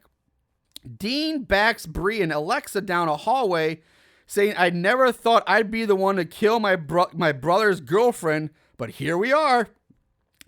Bree starts to honey dick him, telling him that she can see that he's really sweet on the inside, that you're so much sweeter than your brother. You're a good guy, all that, doing that whole shtick. Dean blames all of this on his mom, saying that he never wanted to hurt anyone. I'm a nice guy. It was all my mom's idea. Blah, blah, blah. Meanwhile, Seth gives Finn the old Adam Goldberg Saving Private Ryan death by slowly pushing the blade of his machete down through Finn's chest. Finn coughs up lots of mouth blood all over him, just vomits it all over himself with mouth blood. He's dead. And I will say that kill always kind of gets me. That one, I was like, oh, that'd be such a terrible, and most of it more, not so much this scene, but the scene I referenced in Saving Private Ryan. That one got me. That was a horrible scene. That one bothered me. Yeah, that would not be a fun way to go out, Just that slow, you see, you can't stop, the knives are coming in, you feel it going so slow, and you're just like, I can't stop it. And it's just, that gives me the shivers. That's terrible. And that's basically what happens to Finn here. Bree continues to honey dick Dean, offering him a hug. So she walks up to Dean and hugs him, and he hugs her back. So they're just hugging each other in the hallway now. Alexa takes this chance to run away down the hallway. And now Mr. White Knight Dolph shows up, demanding that Dean get his hands off his woman. Dolph. Dean easily manhandles Dolph down to the floor. He might as well put in a Kleenex, just toss him to the side. Alexa has picked up the axe and chops Dean in the back with it. Dean stands up, stumbles towards Alexa. Bree runs up behind Dean, rips the axe out of his back, and then chops him in the back of the head with it, killing him. Unfortunately, you don't really see that killing blow. It's kind of a half done. You don't really get to see the actual impact of it. But Dean's dead. Dr. Deep Throat, now armed with a large plastic knife from nowhere, screams out "No!" at his death, and she calls Bree a fucking whore. She goes on to say that all you had to do was marry them. That's all you had to do. Meanwhile, White Knight Dolph is now playing dead on the floor. He's not trying to help. He's just playing dead. Which He's honestly, the worst. he is the worst, but honestly, not the worst move. I mean, not the worst idea in this situation. If you're looking out for number one, I guess it's the play. Deep Throat continues her speech saying how she thought Bree was a good girl from a good family, but no, she's just a degenerate that sleeps with other women. But worst of all, you killed your own fucking baby. So Bree then reveals that she was never pregnant at all. So I'm like, whoa, what? Hold up. So that means she just fucked herself with a stick just to do it? Because she wanted to for the pleasure of it? I mean, right. What the fuck, man? Why would you do that? What's the point? This movie is so confusing. It's starting to make my head hurt trying to think. Doesn't make sense. Yeah, nothing makes sense. So at this point, Deep Throat attacks Bree. Bree blocks the knife attack with the shaft of the axe. In a very short struggle, Deep Throat's leg gets slashed on the thigh. She drops to the floor. She calls out for Seth to help her. Seth enters, but just stands there as Dr. DP yells at her that she was wrong about Bree. She's not the good girl. She's not good for him. Deep Throat looks back at Bree, who's standing over with an axe. Deep Throat yells out, "No!" And in one awkward, half axe swing, somehow Bree, in one slice, though, cuts off Dr. Deep Throat's head. No pun intended there. The head goes flying into the corner. Seth walks up to his mom's dead body and starts shouting at it, telling her, "Stop telling me what to do, Mom. You're always telling me what to do. Am I doing it right now? No, Mom, no. This is all your fault." So he's having his weird little mental breakdown. Seth then takes his mask off, turns to Bree and says, "I didn't want to do this. She made me do it." Basically doing the same spiel that Dean just did a few minutes ago. Bree says she knows that they were both tormented by people who don't care about us, that tell us we're weak, that we don't deserve love, but we do. You're not weak, Seth. You're strong, blah, blah, blah. She's doing that whole thing again. She then gives Seth a hug and starts petting or rubbing the back of his head. Nia starts coughing. Bria rushes over to her. Nia tells her she loves her and then basically dies. So Nia's dead. Bree starts begging. Yeah. Bree starts begging Nia to get up, saying no, you can't, you gotta wake up. I love you. We gotta run away together, blah, blah, blah. Seth walks over hearing this, well, what about me? You said you loved me. What about me? You told me that with your eyes. Seth goes on to say that all this is what Bree really wanted, that she split everyone up so that they would be vulnerable to be killed or something. That's what I'm getting out of this. Bree says that wasn't for him. It was so she could escape the party. Excuse me. Seth says he made that happen. And this scene goes on for a while. They go back and forth. Seth being crazy. Bree saying, I don't love you. We're not together, blah, blah, blah. And eventually Seth ends up attacking Bree. He raises his hand with the machete and to swing it at her. But Bree, still with the axe in hand, again, in one swift motion, goes all Darth Vader on Luke and cuts off Seth's hand that was holding the machete, and the hand and machete land in the burning fireplace. We cue that groovy music again I played for you earlier. That music kicks in again as Seth runs out of the cabin holding his bloody stump, and off into the woods he goes. You don't see him again. Bree, now covered in blood, still holding the axe, turns her attention to Dolph, Meanwhile, Alexa has gone to the bathroom and finds dead strippers in the tub. She screams. Dolph starts begging for Bree, like, don't do it, Bree. Don't do it. I love you, blah, blah, or whatever. She raises the axe, swings it down at Dolph, and we cut away. We cut away to Bree waking up in her bed next to Dolph. Like, what the fuck? She gets out of bed, goes to freshen up in the bathroom, where she has a vision of a bloody Naya behind her in the tub. Naya says to her, what's the matter, Bree? You think you're going to get away with this? You used me. Sooner or later, they're going to find out, who you really are, what you did, or blah, blah, blah, blah. Bree starts flipping out, screaming, no, please, no, I'm sorry, over and over and over.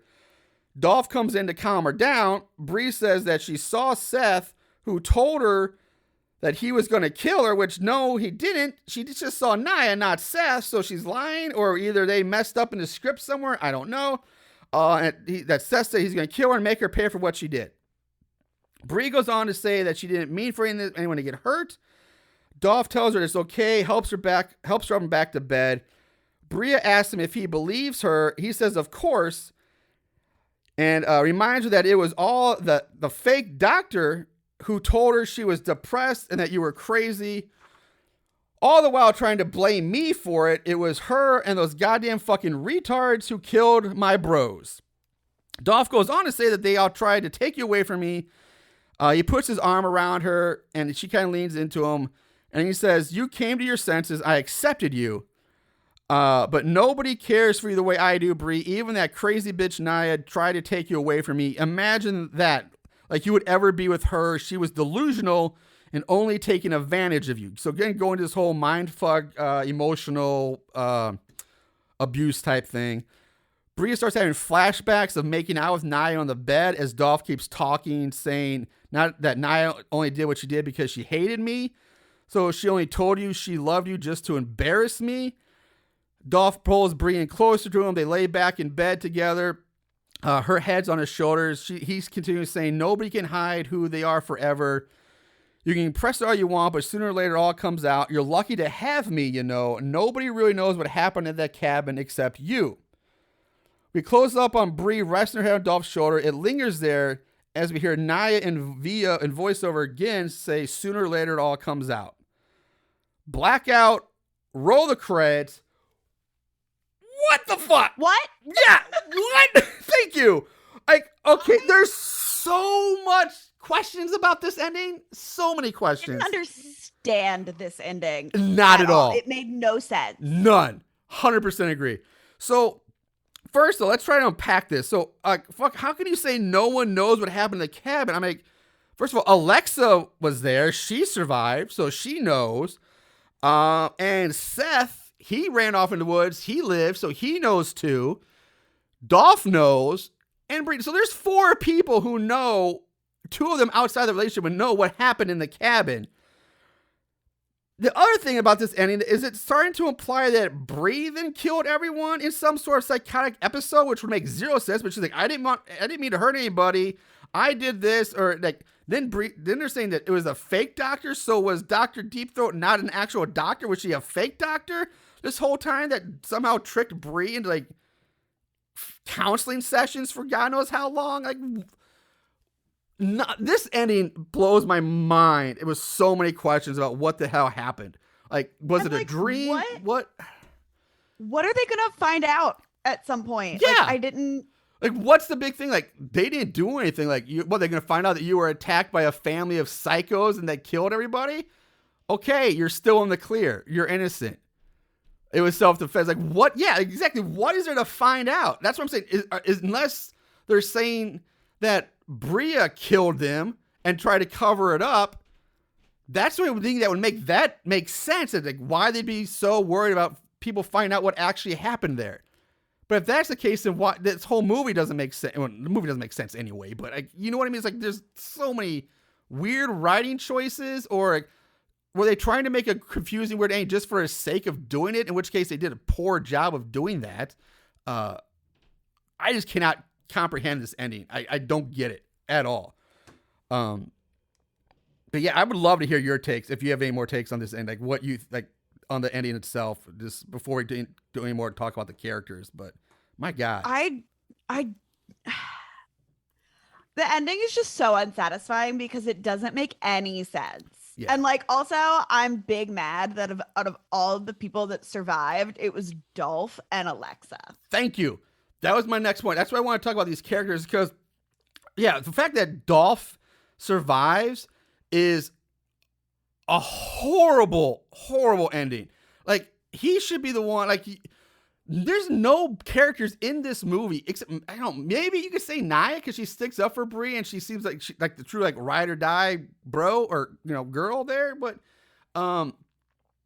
yeah, there's nobody you get behind. There's nobody you want to feel sympathetic for or support or want to survive this. Really, like, they're all terrible people. But then you have like arguably the two worst people in this movie live is bonkers. It's just mind-blowing that they would both live. Like, Bria should just kill Dolph and moved on, then maybe throw her in an insane asylum somewhere, throw her in a padded room and end it that way. I'm like, fine, whatever. That would make more sense. That would make sense because she's been crazy this whole movie.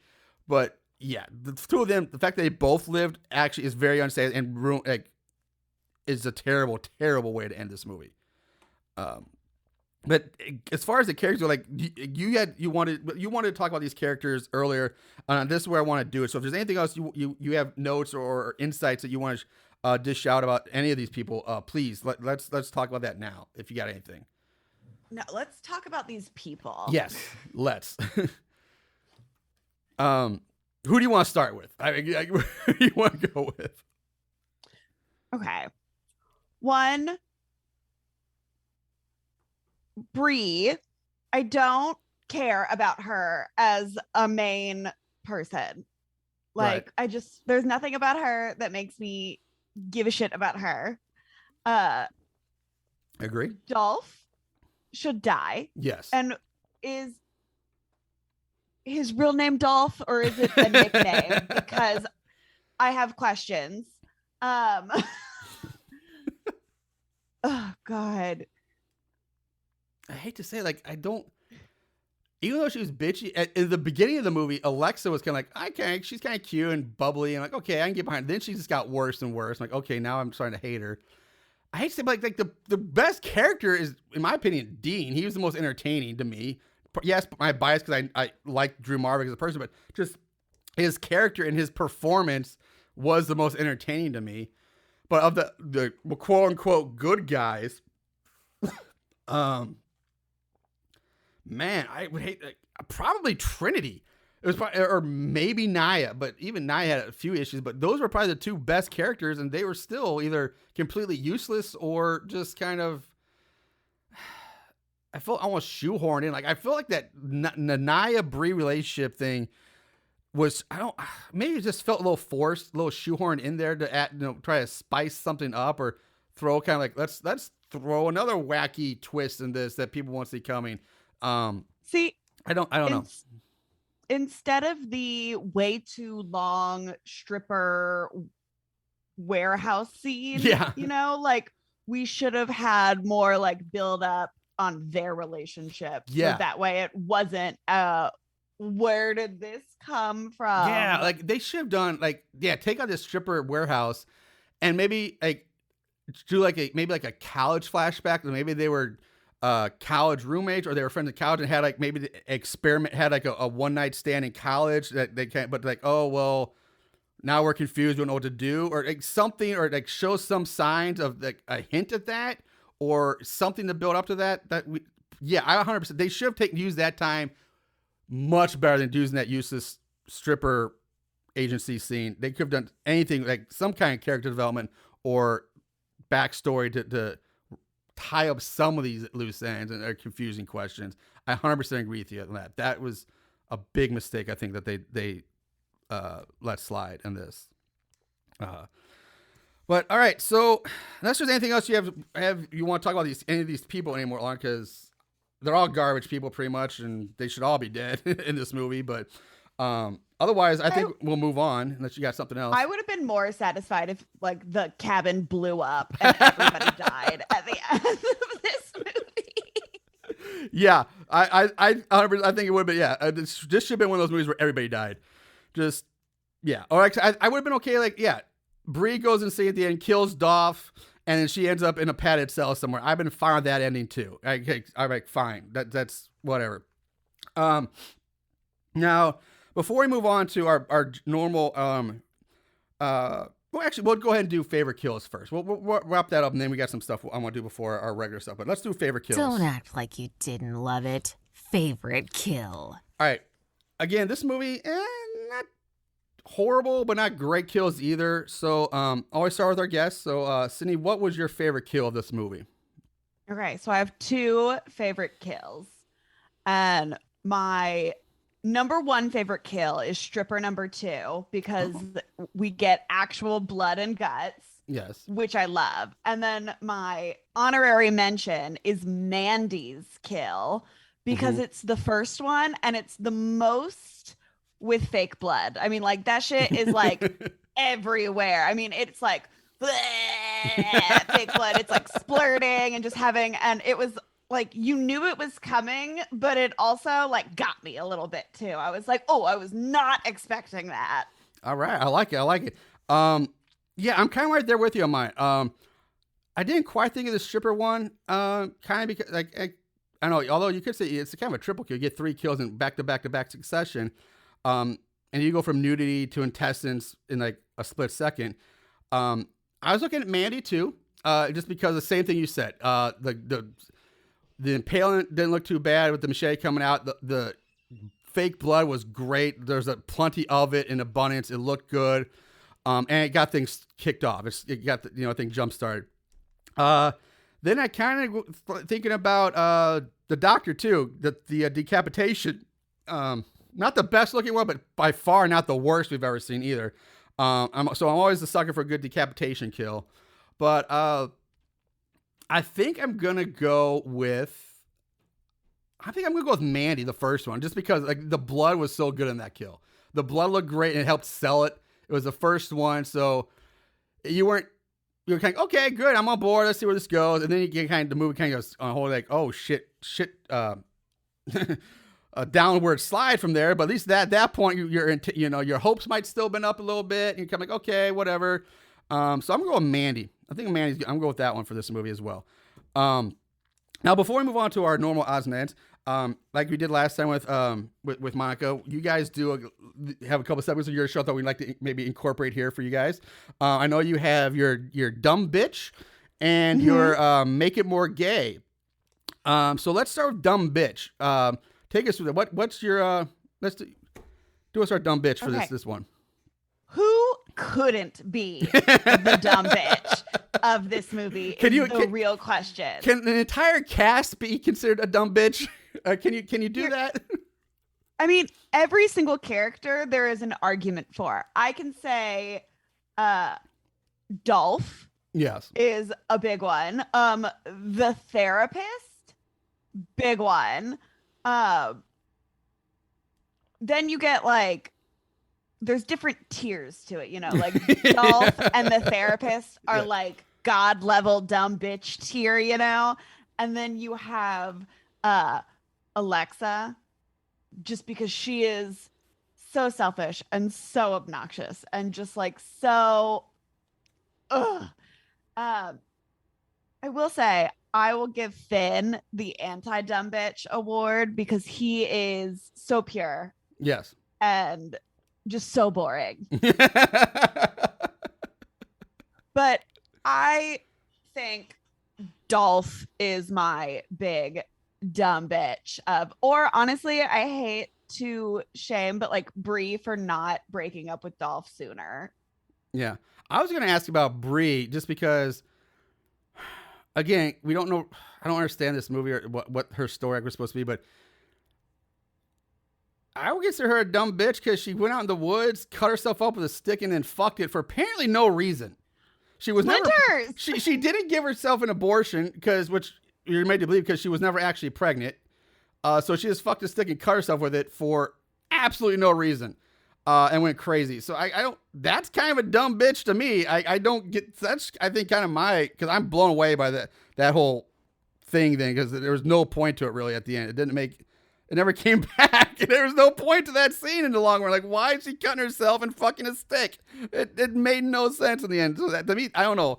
But I do agree with you. Dolph is probably should be her. I think Brie and Dolph should both be God tier. That's my opinion on that one. They all are the dumb bitch. Like, all of them. Love it. Now we've already had the lesbian makeout scene, so I don't know if there's a way to make it more gay. That's your other. Take it away. Yeah, you can make this gayer by killing Dolph and Brie and Naya being able to be a couple. Okay, for a second I thought you were gonna say you kill Dolph and Brie. I'm like, okay, I don't know about that making it gay. It makes it better. I don't know about gayer, but okay, yeah, Naya and Brie running off together, that would make it more gay. Yeah, there we go. I'd say I do like you guys' dumb bitch segment. I enjoy that one a lot. That's a fun one. All right. With that, let's move on to our normal odds and ends. Just when you thought it was over, here comes the odds and ends. So our ratings, IMDb gives it a 3.3 out of 10. Probably pretty proper on that. Rotten Tomatoes, it's not on the site yet. It's not even there. Amazon normally always gets about a 3 out of 5 to low 4s is Amazon. But Amazon's actually smart this one. And Amazon came in at a 2.6 out of 5, which is very low for Amazon for the movies we find, for apparently. Plot keywords. There were only 17 total plot keywords. I can run through them real quick. Nothing real fun. Or obviously, it was cabin in the woods, serial killer, slasher, friendship, group of friends, cheating fiance, party, jealousy, stripper, voyeur. I'm not sure who the voyeur was. I don't know where that one comes from. Maniac, female nudity, female frontal nudity, female rear nudity, lesbian, LGBT character, lesbian character in a non-lesbian themed movie. Those are all the plot keywords for this movie. So it is what it is. Nothing real fun or fancy there. Unfortunately, trivia, couldn't dig up anything real interesting. Same with the budget. I always love playing the budget game, but unfortunately, I could not find the budget for this movie, so there is no budget game this week. Sydney, you're off the hook. But we do get to go into Mortal Kombat Combat. At the end of this day, one shall stand, one shall fall.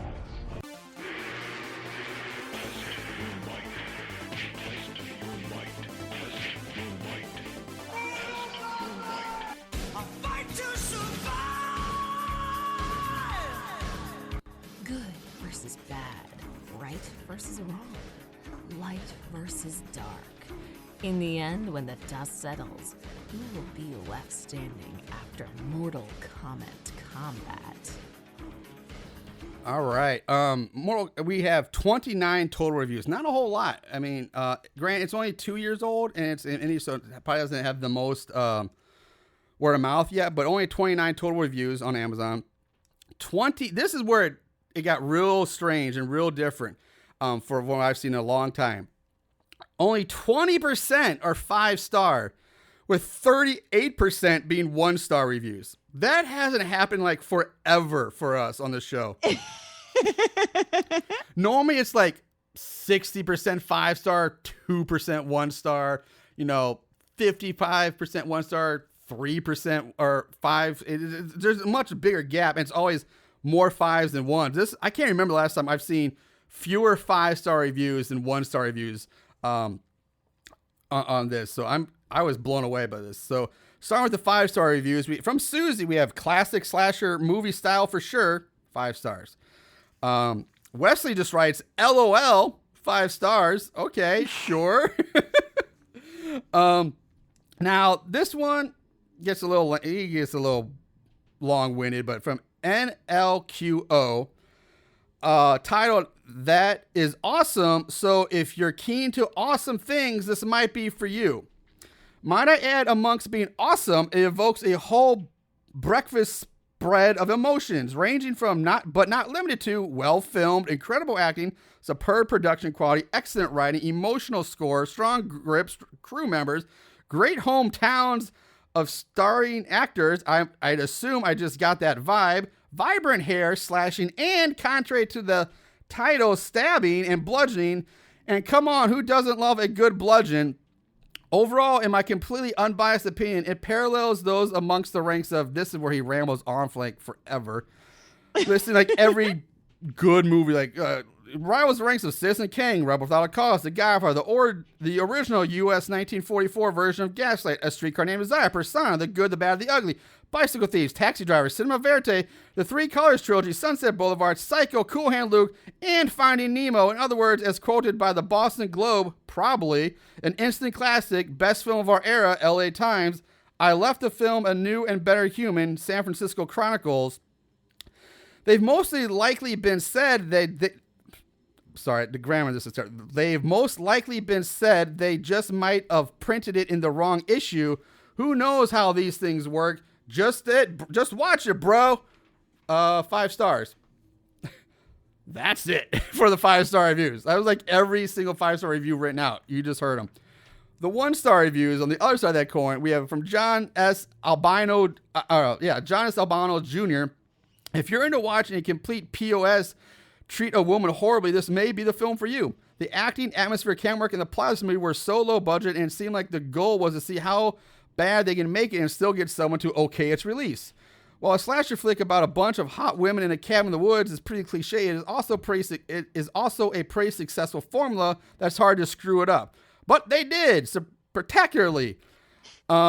I think the only thing they did well was make the antagonist dude completely hated by the audience. The actor was so spectacular in his role of vile POS that you have to wonder if he was some acting anomaly in this piece of trash film, or if he was just being himself. 1 star.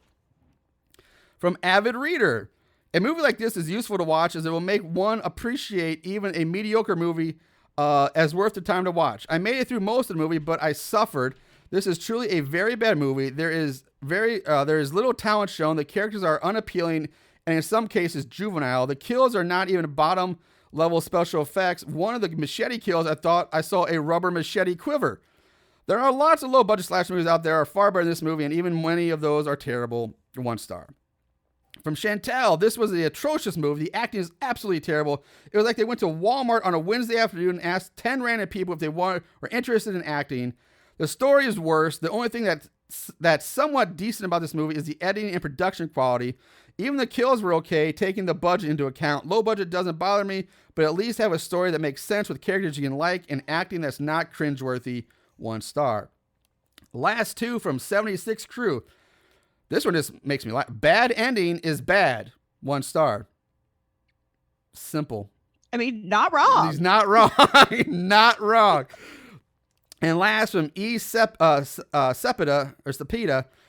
this movie is a crime to humanity. This should never have been made and should never be seen. Such a terrible movie. I have no words. Should be burned and buried. I feel sorry for the actors that played in the movie and anyone who watches this. If I could give it negative stars, I would. 1 star. So that's the battle this week. And honestly, like I said, pretty close. Normally it's not a blowout. It's pretty close, but the 1 star is won out on this one, at least on Amazon. So let's bring us to our final thoughts reviews. Sydney, what is your final thoughts on Slashlorette Party? What are you thinking? So bad's good? So bad's scary? Let us know your final thoughts. This is so bad it's scary. And I think it could have been good.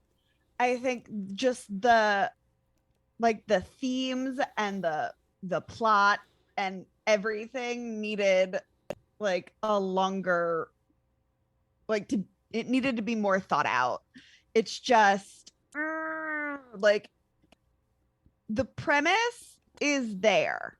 Right. The execution was not. I agree with you. I agree. I think again, it's a solid, seen a dozen time premise. Bunch of people going to cabin in the woods. It's tried and true. It's pretty hard to fuck that up, but man, did they do it. It did. Like the story and the idea had potential.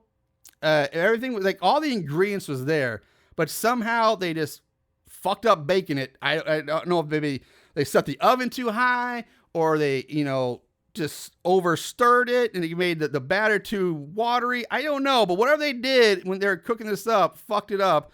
But yeah, so I'm going to agree. Say so bad it's scary, and I hate to say that. I hate to say that because goddamn, I like Drew Marvick. I don't want to say that for him, but man, he was probably Drew Marvick, and I think the music that I played was probably the best part of this movie, and that's sad. I mean, it shouldn't be. It should be better. They just got too weird with Brie and her a lack of a better quote unquote story arc, character arc. I don't know what you want to call it. Was nonsense. Dolph should have been off. Like he should have been the big final kill. Like you wrote him to be hated. Everybody's supposed to hate him. Well, congratulations, you did that because everybody does. He's the one that everybody's gonna want to see killed. Like if it was played in the theater, he would be the one that everybody in the theater starts clapping and cheering for when he finally gets killed. But you rob him of that. You rob the audience of that. He should be killed and you take it away. And then you make him live and basically continue to get the last word in. And he's basically comes out to be the victor. Brie doesn't win. Dolph comes out to be the victor of this. And that's terrible. Like, that's a terrible message. Granted, you shouldn't go to horror movies for your social messages and commentary, but that's still a terrible way to end it. The other characters were like just completely useless. They had no personality at all. Most of them were just there as filler. There's so much wrong with this movie. I hate to say it, but I had high hopes going in. I did. I thought it would be fun.